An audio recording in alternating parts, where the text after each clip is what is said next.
मित्रों, भगवान श्री कृष्ण ने बताया है एक रानी ने कैसे भोगा अपने कर्मों का फल। इस संसार में जो जैसा कर्म करता है उसे वैसा फल अवश्य ही भोगना पड़ता है, फिर वह चाहे राजा रानी हो या भिखारी और भिखारनी हो। मित्रों, एक रानी ने कैसे भोगा अपने कर्मों का फल। कर्म के सिद्धांत के अनुसार जो व्यक्ति दूसरों के साथ छल करता है उसे अपने कर्मों का फल किसी न किसी रूप में भोगना ही पड़ता है। छल का फल हर व्यक्ति को नकारात्मक रूप में भोगना पड़ता है। छल करना एक नैतिक और आध्यात्मिक दोष है और इसका परिणाम भौतिक और मानसिक परेशानियों के रूप में आता है। मित्रों, इसी के कारण व्यक्ति को विश्वासघात, अपमान, रिश्तों का टूटना और समाज में सम्मान खोना पड़ सकता है। छल करने वाला व्यक्ति अपराध बोध और असंतोष को महसूस करता है। मित्रों, एक बार की बात है, भगवान श्री कृष्ण अपने राज्य भवन में विश्राम कर रहे थे। तभी वहीं पर अपने राज्य का भ्रमण करके राधा जी पहुंच आती हैं। राधा जी को देखकर भगवान श्री कृष्ण बहुत ही प्रसन्न होते हैं और उनसे कहते हैं, हे प्रिय राधा रानी, क्या बात है, आप आज बहुत सुबह सुबह राजभवन में पधारी हैं। फिर राधा जी बोली, हे प्रभु, आज मैंने बहुत ही विचलित करने वाली बातें सुनी, इसलिए मेरा मन बहुत ही उदास हो रहा है। भगवान श्री कृष्ण ने कहा, हे देवी, वह कौन सी बातें हैं जिन्हें सुन करके तुम्हारा मन विचलित हो रहा है। राधा जी कहती हैं कि हे प्रभु, मुझे तो विश्वास ही नहीं हो रहा कि मनुष्य इतना नीचे गिर सकता है जिसकी कभी कोई कल्पना नहीं कर सकता। राधा जी की ऐसी बातों को सुनकर भगवान श्री कृष्ण कहते हैं, हे प्रिय राधा रानी, आज हम तुम्हें एक कथा का श्रवण कराते हैं जिसे सुनने के बाद तुम्हारे मन में चल रहे सभी विचार और पीड़ा अवश्य ही दूर हो जाएंगे। आपने जो मनुष्य की इतनी घिनौनी बातें सुनी हैं, आप उसे भी समझ जाएंगी कि इस संसार में जो जैसा कर्म करता है उसे वैसा अवश्य ही भोगना पड़ता है, चाहे वो राजा हो या भिखारी हो। तो हे देवी, जो भी मनुष्य गलत विचार और गलत शब्दों का उच्चारण करता है उसे भी कर्मों का फल भोगना पड़ता है। फिर राधा जी बोलती हैं, हे प्रभु, आप इस कथा को सुनाइए। मैं आपको वचन देती हूं कि मैं पूरा मन और ध्यान लगाकर इस कथा को सुनूंगी। नमस्कार मित्रों, आप सभी लोगों से निवेदन है कि इस कथा को और कहानी को सुनने से पहले कमेंट बॉक्स में जय श्री कृष्णा लिखकर, वीडियो को लाइक करके, चैनल को सब्सक्राइब करके बेल आइकन ऑल पर प्रेस कर लीजिए, जिससे आप सभी लोगों को हमारा वीडियो सबसे पहले मिले और आप सभी लोग प्राचीन कथाओं और कहानियों से जुड़े रहें। मित्रों, फिर भगवान श्री कृष्ण कथा को आरंभ करते हुए कहते हैं, हे देवी, किसी राज्य में एक साहूकार रहा करता था। यूं तो उनके पास किसी चीज की किसी तरह की कोई कमी नहीं थी। धन दौलत, सुख सुविधा, सारे सामान उनके पास थे। वह दंपति बड़े दुखी रहते थे क्योंकि उनकी कोई संतान नहीं थी। वैद्य हकीम पूजा पाठ करके सारे उपाय करके देख लिए, फिर भी साहूकार और उसकी पत्नी को संतान का सुख प्राप्त नहीं हुआ। साहूकार तो अब मान चुका था कि बिन संतान ही अब पूरा जीवन काटना है, परंतु उसकी पत्नी का दिल नहीं मानता था। वह हमेशा शिव की भक्ति में लगी रहती थी। उसे लगता था कि शिव जी उसकी विनती एक ना एक दिन जरूर सुनेंगे और उसकी जो सोनी गोद है वह भर जाएगी। साहूकार हमेशा अपनी पत्नी से कहता था कि अरे भाग्यवान, अब बस भी करो, कितनी बार ईश्वर से मांगोगी। अगर ईश्वर की यही मर्जी है कि हम बिन संतान ही रहे तो यही सही है। परंतु साहूकार की पत्नी साहूकार की एक बात भी नहीं सुनती थी। वह साहूकार के काम पर जाने के बाद घर में अकेली पूजा पाठ में लगी रहती थी और ईश्वर से उनकी सुनी गोद भरने की विनती किया करती थी। जो भी समय बचता था उसमें वह घर में आने वाले पक्षियों को दाना डालती थी और दाना चुगाते हुए पंछियों को दिन भर निहारा करती थी। एक बार एक मैना पंछी का जोड़ा उनकी घर में आया और घोंसला बना करके रहने लगा। घोंसले में मैना पंछी का एक अंडा था। मैना पंछी का जोड़ा रोज सुबह भोजन की तलाश में उड़ जाता और शाम होने पर वापस अपने घोंसले में लौट आता था। साहूकार की जो पत्नी थी वह रोज यह देख रही थी। फिर एक दिन ऐसा हुआ कि मैना पंछी का जोड़ा शाम को वापस लौट करके घोंसले में नहीं आया। यह देख कर कि वह बड़ी परेशान हो गई। उसने कई दिनों तक मैना पंछी के घोंसले में वापस आने का इंतजार किया, परंतु मैना पंछी का जोड़ा फिर कभी घोंसले में वापस नहीं आया। तब साहूकार की पत्नी उस अंडे की निगरानी स्वयं करने लगी। वह दिन भर बैठ कर के अंडे को ऐसे देखा करती जैसे अंडे में पल रहा बच्चा उसका स्वयं का हो। मैना का वह अंडा बड़ी तेजी से विकास कर रहा था। वह हर रोज दुगना हो जाता था। यह देख करके साहूकार की जो पत्नी थी उसको डर लगने लगा था। एक दिन उसने देखा कि अंडा तरबूज के आकार के उतना हो गया। यह देख करके वह डर करके घर से भाग गई और साहूकार को बुलाने चली गई। जब साहूकार और उसकी पत्नी अंडे के पास पहुंचे तो अंडा लुढ़क करके के पैरों के पास आ गया। साहूकार ने डरते हुए जैसे ही उस अंडे को हाथ लगाया तो वह अंडा फूट गया और उसमें से एक बड़ी ही सुंदर छोटी सी प्यारी सी लड़की निकली। साहूकार की पत्नी उस बच्ची को देख करके बड़ी प्रसन्न हुई और तुरंत उसने अपने सीने से उसको लगा लिया, क्योंकि वह लड़की मैना की बेटी थी। इसीलिए साहूकार ने उसका नाम मैनावती रख दिया और अपनी बेटी बना करके उसको पालने लगे। दोनों पति पत्नी ने मैनावती का लालन पालन बहुत ही अच्छे से किया। मैनावती को देख करके फूले नहीं समाते थे। समय बड़ा सुखपूर्वक बीत रहा था और अब मैनावती बड़ी हो गई थी। मैनावती बड़ी होकर के सारे गुणों से संपन्न और बहुत ही सुंदर हो गई थी। वह इतनी सुंदर थी कि जो कोई भी व्यक्ति उसे देखता बस एक टक देखता ही रह जाता था। एक बार की बात है कि मैनावती अपने सखियों के साथ मेला देखने गई थी। संजोग से उस राज्य का राजा भी उस मेले में आया हुआ था। राजा की नजर जैसे ही मैनावती पर पड़ी वह उसकी सुंदरता पर कायल हो गया और तुरंत अपने सेनापति को आदेश दिया कि पता करो कि यह सुंदरी कौन है और इसके माता पिता कौन है। तब सेनापति ने फौरन उस लड़की के बारे में सारी जानकारी इकट्ठा करके राजा को बता दी। अगले ही दिन राजा ने साहूकार के पास उसकी बेटी मैनावती से विवाह करने का प्रस्ताव भेज दिया। साहूकार अपनी बेटी मैनावती का विवाह राजा से कराने को तुरंत तैयार हो गया। उसकी खुशी का तो कोई ठिकाना ही नहीं था। वह दौड़ करके अपनी पत्नी के पास पहुंचा और कहा कि अरे भाग्यवान, हमारी बेटी मैनावती के तो भाग्य खुल गए। राजा साहब हमारी बेटी मैनावती से विवाह करना चाहते हैं। यह सुनकर के उसकी पत्नी बड़ी प्रसन्न हुई और खुशी के साथ झूमने लगी। दोनों पति पत्नी बहुत खुश थे और खुशी खुशी वह मैनावती का विवाह राजा से कर दिया। राजा की पहले से एक रानी थी और अब मैनावती राजा की दूसरी रानी बनकर के महल में पहुंच चुकी थी। महल में आते ही रानी मैनावती का खूब जोरों से स्वागत किया गया और पूरे महल में मैना सुंदरी की सुंदरता की चर्चा होने लगी। महल में हर तरफ यही चर्चा थी कि छोटी रानी मैनावती तो बड़ी रानी से बहुत सुंदर है। यह सब सुन के जो बड़ी रानी थी वह मैनावती से जल भुन गई। अब तो राजा हमेशा मैनावती के आगे पीछे ही घूमता रहता था। कोई भी काम हो तो राजा हमेशा मैनावती से ही सलाह लिया करता था।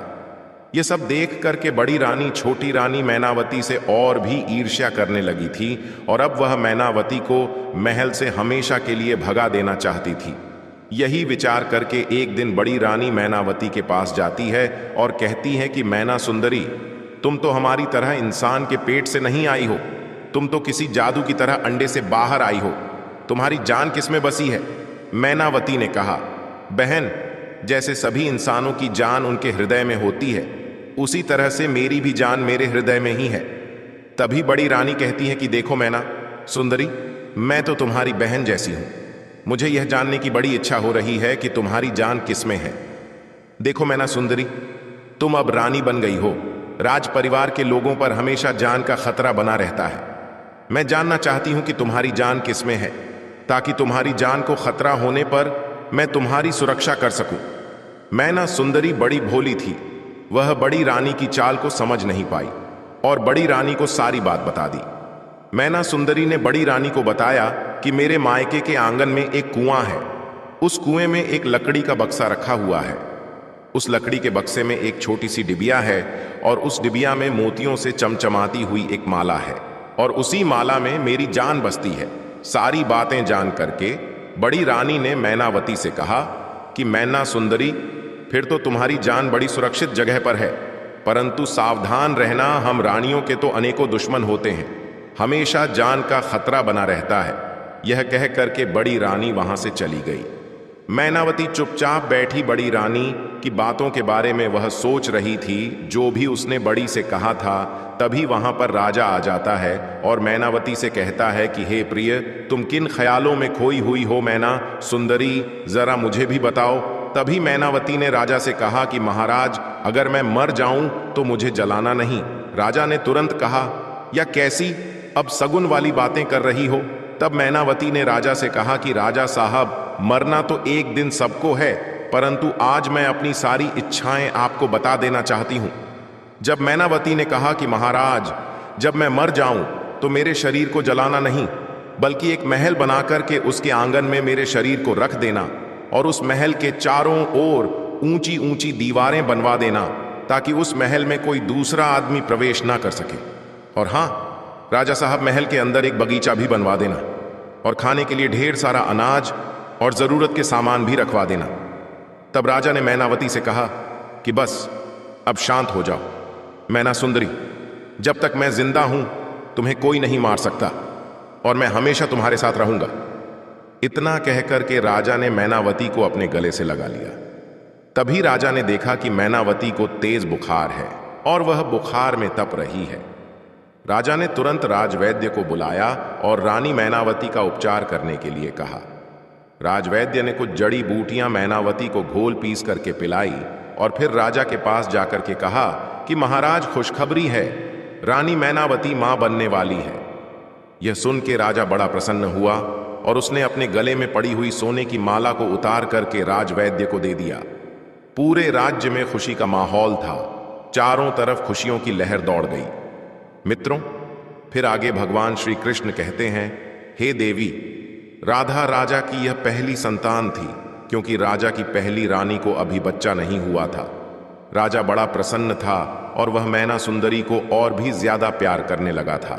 यह सब देख करके बड़ी रानी और भी जल गई और अब वह मैनावती को जल्दी से जल्दी राजमहल से हटा देना चाहती थी। तब बड़ी रानी ने अपनी नौकरानी से कहा कि तुरंत गोताखोरों को बुलाओ। नौकरानी ने गोताखोरों को तुरंत रानी के पास लेकर के पहुंच गई। बड़ी रानी ने गोताखोरों से कहा कि तुरंत तुम मैना सुंदरी के मायके में जाओ और जब उसके माता पिता घर में नहीं हो, तब तुम मायके में उसके घर के आंगन में जो कुआं बना है, उस कुएं में एक लकड़ी का बक्सा रखा हुआ है और उस बक्से में एक छोटी सी डिबिया है। उस डिबिया को निकाल करके मेरे पास ले आना। मैं तुम्हें मुंह मांगा इनाम दूंगी, पर ध्यान रहे, अगर तुम इस कार्य में असफल नहीं रहे और किसी को कानों कान इस बात का पता चला तो मैं तुम्हें जान से मरवा दूंगी। रानी का आदेश पाकर के गोताखोर तुरंत मैना सुंदरी के मायके चला गया और मौका पाकर के जल्दी ही गोताखोर ने घर के आंगन में बने हुए कुएं से लकड़ी का बक्सा निकाल करके उसमें पड़ी छोटी सी डिबिया को निकाल लिया और डिबिया के बक्से से निकालते ही मैना सुंदरी की तबीयत खराब हो गई। गोताखोर ने वह डिबिया महल आकर के बड़ी रानी को दे दिया। इधर मैना सुंदरी की तबीयत और बिगड़ गई, उसकी सांसें ऊपर नीची होने लगी। बड़ी रानी अब उस डिबिया में से मोतियों की माला निकाल करके अपने गले में पहन करके जोर जोर से हंसने लगी, क्योंकि अब मैना सुंदरी की जान उसके हाथों में थी। बड़ी रानी के माला पहनते ही मैनावती मूर्छित होकर गिर गई। राजा ने तुरंत राजवैद्य को बुलाया। राजवैद्य ने मैनावती को देख करके राजा से कहा कि महाराज, अब हमारी रानी मैनावती इस दुनिया में नहीं रही, उनकी मृत्यु हो चुकी है। इतना सुनते ही राजा फूट फूट करके रोने लगा। पूरे महल में मातम छा गए। थोड़ी देर के बाद मंत्री राजा के पास आया और कहा कि राजा साहब, अब छोटी रानी मैनावती के अंतिम संस्कार का समय आ गया है और अब छोटी रानी मैनावती के शरीर को जलाने के लिए ले जाना होगा। तब राजा ने मंत्री से कहा कि नहीं, हम मैना सुंदरी के शरीर को नहीं जलाएंगे। नगर के बाहर एक दूसरा महल बनवाओ और उसके आंगन में रानी मैनावती को सिंहासन सहित रखवा दो और उस महल को चारों ओर से ऊंची ऊंची दीवारों से गिरवा दो, ताकि उसमें कोई भी व्यक्ति प्रवेश ना कर सके, और साथ ही महल में ढेर सारा खाने पीने का सामान और सुख सुविधा की सारी चीजें रखवा दो। यह हमारी मैना सुंदरी की अंतिम इच्छा थी। मंत्री राजा की बातें सुनकर के हैरान था, परंतु राजा के आदेशों का उसे पालन करना पड़ा। नगर के बाहर मैना सुंदरी का बड़ा सा महल बनवाया गया और उसे ऊंची ऊंची दीवारों से घेर दिया गया। उस महल के आंगन में मैना सुंदरी को सिंहासन सहित बिठा दिया गया। साथ ही ढेर सारा खाने पीने का अनाज और सुख सुविधा की चीजों को महल में रखवा दिया गया। मैना सुंदरी की मृत्यु पर बड़ी रानी बहुत प्रसन्न हो गई और राजा मैना सुंदरी की मृत्यु से बहुत दुखी था। उसका किसी भी काम में मन नहीं लग रहा था। वह हमेशा मैना सुंदरी की यादों में ही खोया रहता था। एक दिन राजा ने सोचा कि मैना सुंदरी ने आखिर अपने शरीर का अंतिम संस्कार करने से क्यों मना करवा दिया था। क्या फिर से वह जीवित होकर के लौट आएगी? परंतु राजा ने फिर अपने दिल को समझा लिया कि मरे हुए लोग कभी वापस नहीं आते हैं। राजा मैना सुंदरी की याद में मैना सुंदरी के महल के चारों ओर रोज चक्कर लगाया करता था। एक दिन राजा ने उस महल के अंदर से एक बच्चे के रोने की आवाज सुनी। राजा हैरान था कि महल के अंदर बच्चा कहां से आ गया। बच्चे को देखने के लिए राजा महल के अंदर घुस गया।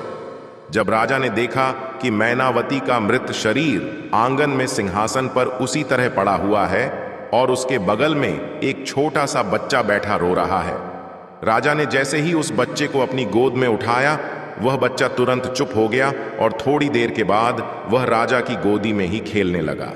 और कुछ देर खेलने के बाद वह बच्चा राजा की गोदी में सो गया। राजा ने उस बच्चे को मैनावती के बगल में सुला दिया और महल से निकल पड़ा। अगले दिन राजा बच्चे को देखने के लिए फिर से मैनावती के महल में घुस गया। राजा ने देखा कि बच्चा महल के आंगन में खेल रहा है। राजा ने उस बच्चे को गोद में उठा लिया। वह बच्चा राजा की गोद में थोड़ी देर खेलने के बाद उन्हीं की गोद में सो गया। राजा ने फिर उस बच्चे को उठा करके मैनावती के बगल में सुला दिया और महल से बाहर निकल आया। ऐसे ही राजा रोज उस बच्चे से मिलने के लिए मैनावती के महल जाने लगा।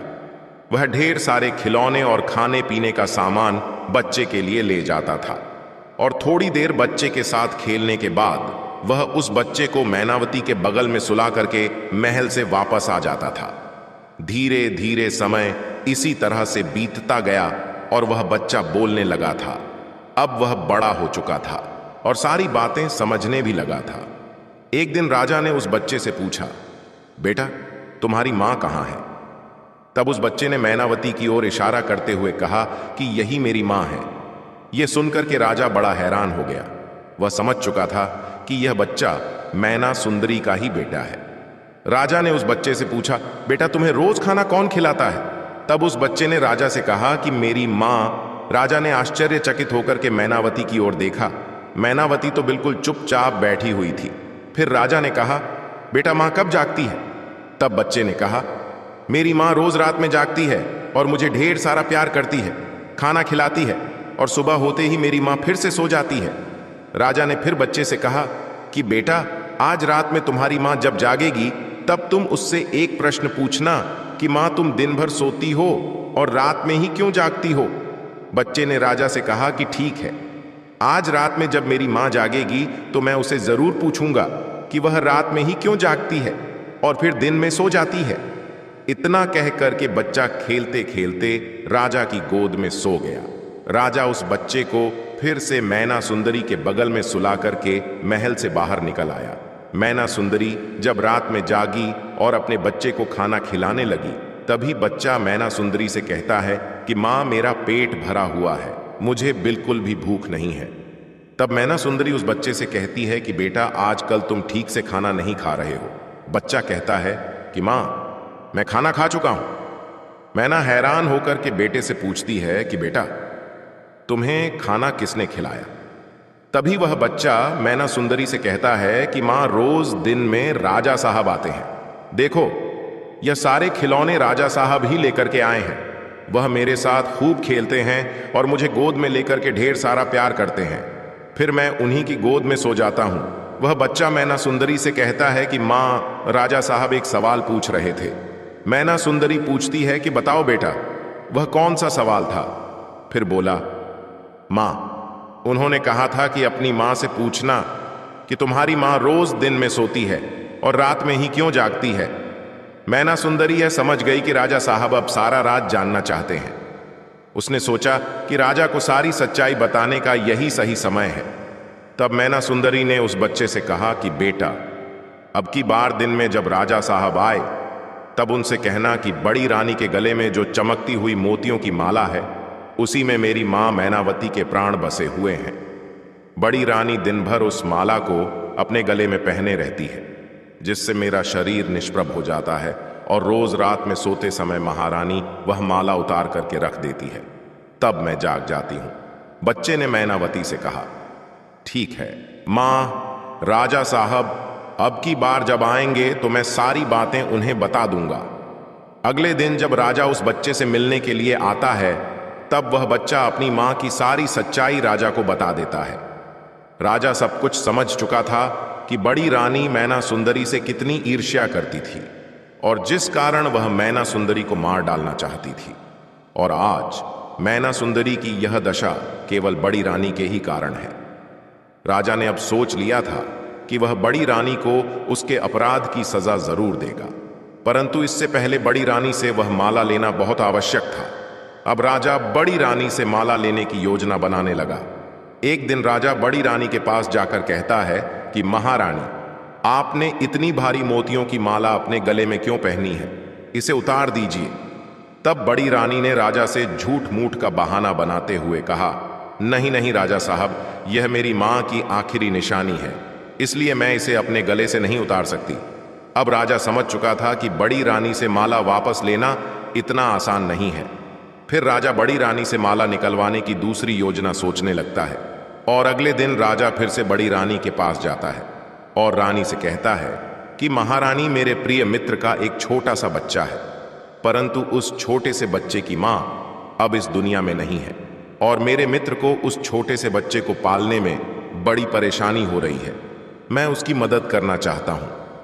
रानी साहिबा, अगर आपकी इजाजत हो तो क्या मैं उस छोटे से बच्चे को अपने महल में यहां ला सकता हूं? और क्या आप कुछ दिनों तक उस छोटे बच्चे का लालन पालन कर पाएगी? तभी बड़ी रानी राजा से कहती है कि हाँ हाँ राजा साहब, आप जरूर उस बच्चे को मेरे पास ले आइए। हमारी तो कोई संतान भी नहीं है। कुछ दिनों तक उस बच्चे का ध्यान रखूंगी तो मुझे बहुत अच्छा लगेगा।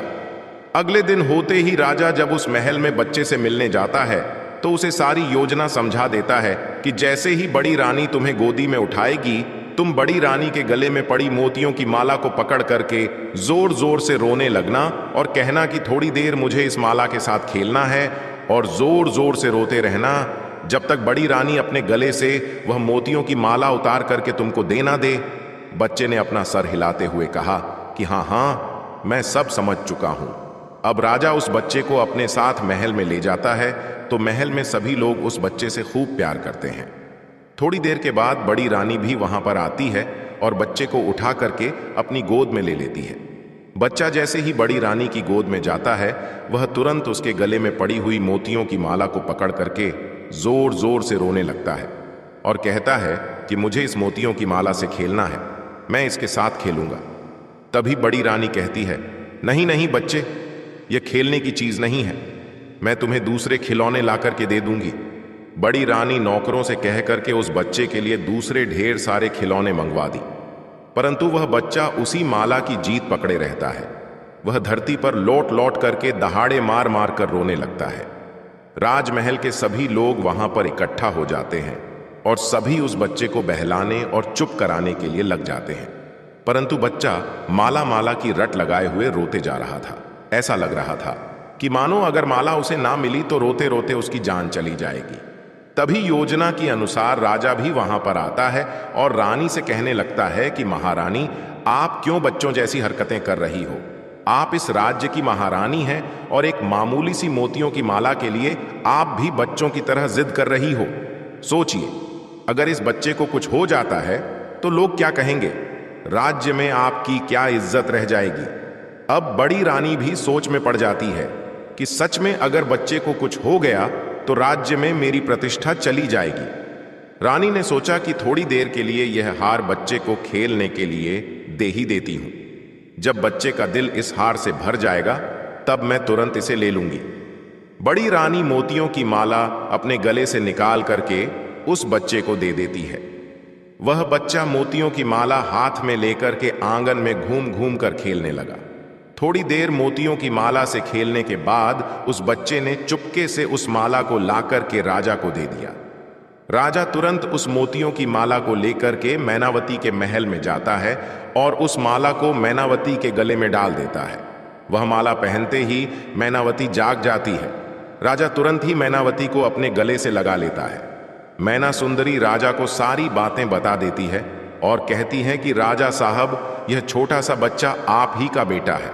राजा मैनावती से कहता है कि मैना सुंदरी, मैं सारा सच जान चुका हूं। बड़ी रानी ने तुम्हारे साथ बहुत गलत किया है और उसको इसके किए की सजा जरूर मिलेगी। तुम अभी कुछ दिनों तक इसी महल में रहो। समय आने पर मैं तुम्हें राजमहल में वापस ले जाऊंगा। राजा वह बच्चा भी महल से ला करके मैनावती को दे देता है और अपने राजमहल को वापस लौट जाता है।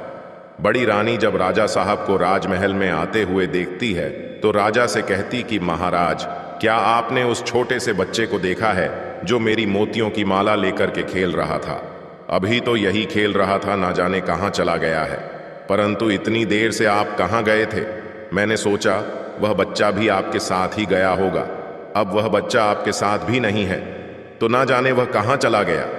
राजा रानी से कहता है, रानी साहिबा, हमारे ऊपर दुश्मनों का हमला होने वाला है और आपकी जान को बड़ा खतरा है। यह सुनकर के रानी डर जाती है और राजा से कहती है कि महाराज, मुझे बचा लीजिए। राजा कहता है कि महारानी, मैंने आपको छुपा कर रखने के लिए तहखाना तैयार करवाया है और उसमें आपकी सुख सुविधा की सारी चीजें रखवा दी हैं। आप कुछ दिनों तक वहीं छुप करके रहिए।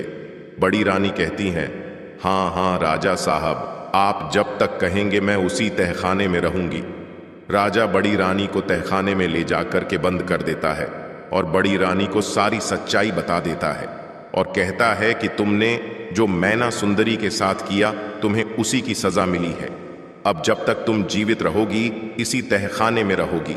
बड़ी रानी खूब रोने लगती है और राजा से क्षमा मांगती है और कहती है कि अब वह फिर से कभी ऐसा काम नहीं करेगी। परंतु राजा उसकी एक भी बात नहीं सुनता है और वहां से चला जाता है। फिर राजा मैनावती के महल में आता है और मैना सुंदरी और अपने बेटे को रथ पर बिठा करके राजमहल वापस लाता है। राजमहल में मैना सुंदरी और उसके बच्चे का खूब स्वागत किया जाता है और राजा मैना सुंदरी को मुख्य महारानी की उपाधि प्रदान कर देता है और उसी दिन से वह राजा और रानी मैनावती और उसका बेटा वह राजमहल में खुशी खुशी रहने लगते हैं। तो मित्रों, इस प्रकार से भगवान श्री कृष्ण ने बताया है एक रानी कैसे भोगी अपने कर्मों का फल। मित्रों, अगर ये कहानी आप लोगों को पसंद आई हो तो कमेंट बॉक्स में जय श्री श्री कृष्णा लिख करके, वीडियो को लाइक करके, चैनल को सब्सक्राइब करके बेल आइकन ऑल पर प्रेस कर लीजिए, जिससे आप सभी लोगों को प्राचीन कथाएं और कहानियां सबसे पहले प्राप्त हो सके। मित्रों, वीडियो को पूरा देखने के लिए आप सभी लोगों का धन्यवाद।